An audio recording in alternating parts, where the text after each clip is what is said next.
Do you want to give it or shall I? We're apologising to Wayne Rooney and Plymouth Argyle this week, who we both predicted were going to lose to Sunderland. And what a win for the Argyle. Shall I make the apologies or are you going to do it? I don't think I owe Wayne or Argyle an apology. I think I've been very, very balanced about this appointment and I've got huge admiration for Wayne Rooney. But yes, in this isolated incident of the last 7 days, we did both think that Sunderland would go there and probably win comfortably. So, yeah, it's a small apology from me. And so did many, many people going into the this. World. Yeah, the championship world.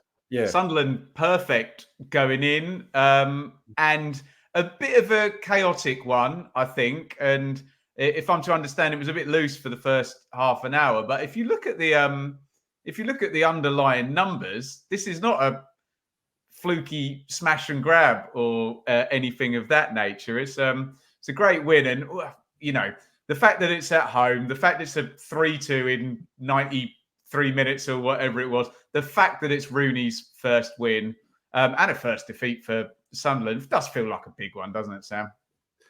Oh, absolutely, yeah.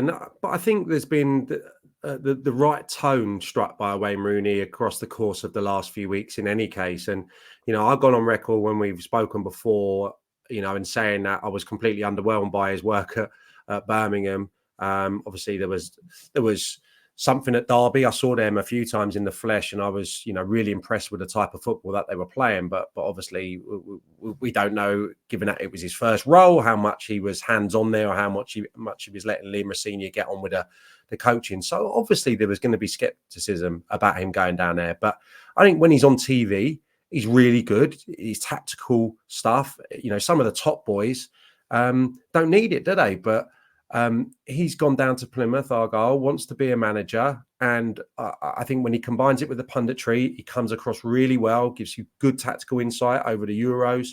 I think he speaks incredibly well. So I hope this is going to be a real success for him. But I think there is that narrative that follows him around from younger in his career when he obviously fell foul of the press and there was a few misdemeanors, which I'm sure they were highly publicised and that he'd regret. But I think he carries himself really well. And you just saw the jubilation, didn't you, in the celebration on the touchline? And you have to cut him some slack from that opening day defeat and taking a little bit of time to get going. That is natural for any new manager, especially one that's brought in quite a lot of new signings. And I think he made too many changes on that opening day. And I think that's probably been the product of the last few weeks. He knows more about his lads.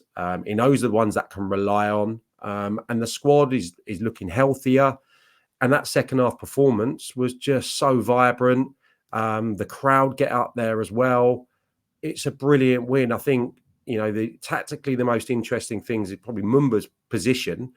He's down as a nominal left back, but he pushes incredibly high on the left-hand side, tucks in on occasions. And obviously he was caught out for the first goal a little bit, caught wrong side of Roberts, who I don't think needed any invitation to go over. But he put himself obviously in a difficult position, scrambling back. And then you had a brilliant strike from Whittaker, gets a little bit of good fortune. The Ballard mistake for the Hardy penalty, and the hero of the day, and I will give you an exclusive. It was the hero Edwards that I saw on the Cornwall beach, on the Cornish beach. So that is a deep cut for listeners of the podcast. That's tremendous. In the summer, so and you waited for him to notch. I waited for him to notch. So there you go. He's with his family. Just think just as he was nursing himself back from a little bit of a pre-season injury. So now that he's fully up to speed, I had a quick natter with him, and he is, just I saw someone describe him as the heartbeat of the club, and he really is. I mean, he's been incredible for them, different roles over such a period of time. I don't have the numbers here, but I have a number, sorry. I think during that League One promotion season, his goals in the running were worth 5 additional points to Plymouth Argyle. So, he not single-handedly, but he played a massive role in getting them to this level. So he deserves another moment, although it was Patterson, wasn't it, in goal for Sunderland? Should have done better with the aforementioned winning goal. But a brilliant result. One of the standout results across all the divisions at the weekend. I wanted to shout out Cornell.